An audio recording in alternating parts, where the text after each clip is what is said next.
everyone, welcome back to my channel. So for today's video, we're going to be talking about makeup and skincare products that you actually don't need in your life.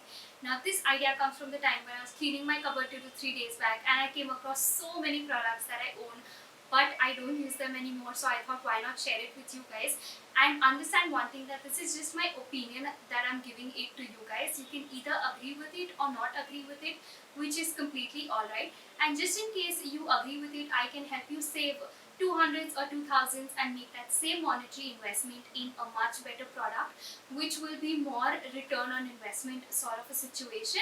So let's directly get started with today's video. And just in case if I end up using any brand name in this process, it is just for reference purposes. I don't have anything against the brand at all. And let's get started. The first product that we have in here are Lower Lash Line Mascaras. Now to be very honest, they look very beautiful on Instagram, and I know this one brand, PAC Pack Cosmetics, which had launched it a while back, not recently, but in general, on an everyday purpose, in your practical life, I don't think, a person will use it. A, because it's expensive. Second, you will not use one mascara for your top lash lines and then put it back in and use a different one for your lower lash lines. From Maybelline to Smashbox, we have mascaras, normal mascaras, which do the job for your lower lash lines too. So I feel investing in that is not really going to make sense at all. The second product that we have in here are fan brushes for applying your highlighters. Now when the fan brush trend came in, you and me, we both gave into the trend and we were so happy with it that oh my god, it looks so fancy and all of that.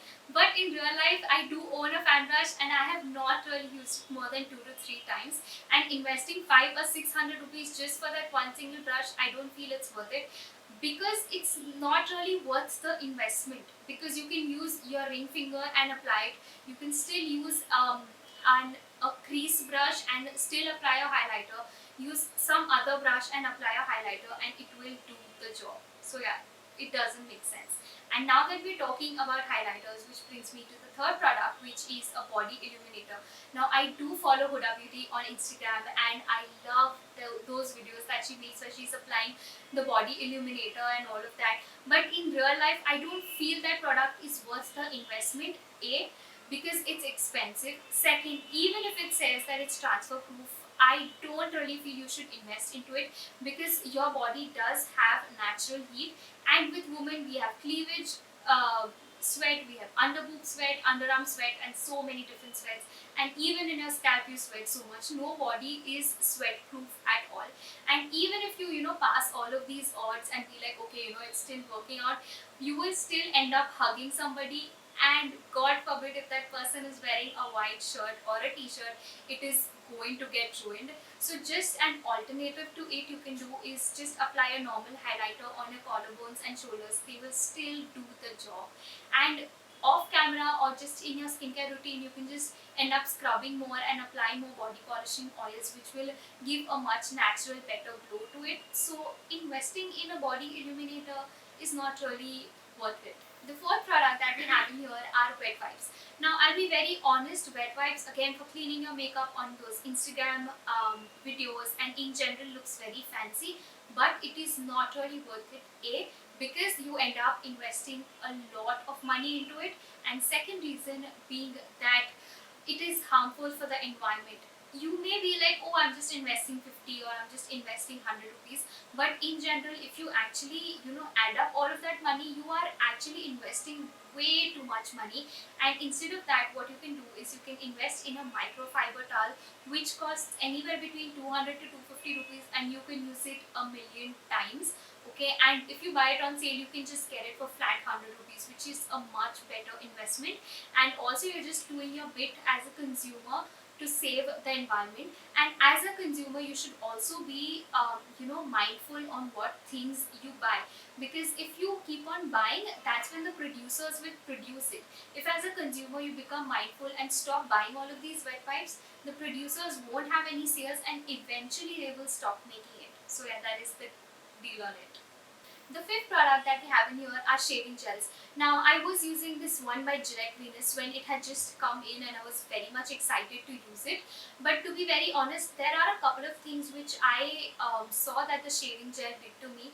Is first, obviously instead of shaving gel, you can use a conditioner or a body oil or a general oil, and it will still give you the same results. Secondly, another problem which I was having with the shaving gel is when you would pump out a little product and then apply it on your body and then shave. So what would happen is the nozzle from where the product would come in, there would always be this leftover product that would always come out automatically, which I would remove. But over and above that, on the cap around the nozzle where the product comes in, after I guess 2 weeks or something, I saw this weird bacteria build up, which I ignored. I thought that, oh, maybe it's just something, I washed it off and all.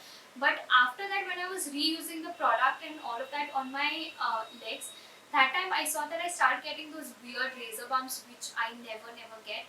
So I feel that you should not really invest into a shaving gel, because again, it's a non-worth investment. You might end up having skin issues, and you do have alternatives such as a conditioner or an oil. The sixth product that we have in here are color correctors. Now yes, I know a lot of people will have their own take on color correctors, but I have this one color corrector from LA Girl, which is the orange one, which in general, if there are 100 people, okay, 70 to 80 people will need this color corrector only.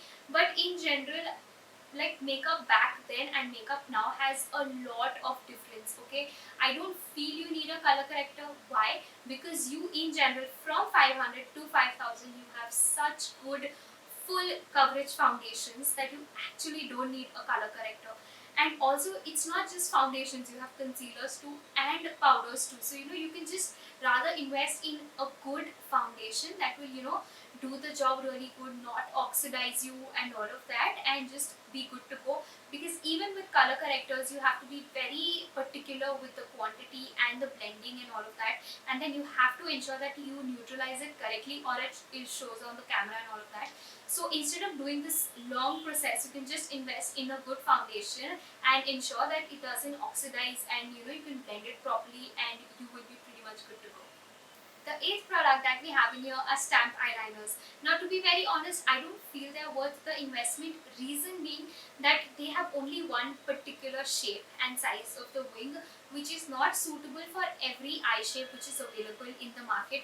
Secondly, from a normal eyeliner versus a stamped eyeliner, there is not much of a difference, because even if you just stamp in there, you still have to ensure that it is correct and it is proper, precise, sharp, and you have stamped it correctly and all. And you still have to do the hard work of ensuring both of it are at a particular angle, and you have to connect it and all of that. And instead of putting so much hard work, I would rather buy my Lakme eyeliner, practice the wing which suits my eye, and just go for it rather than investing into something like this. The ninth and the last product that we have in here are eyeshadow palettes. Now, understand one thing: whenever you make investments in your eyeshadow palettes, please be very mindful.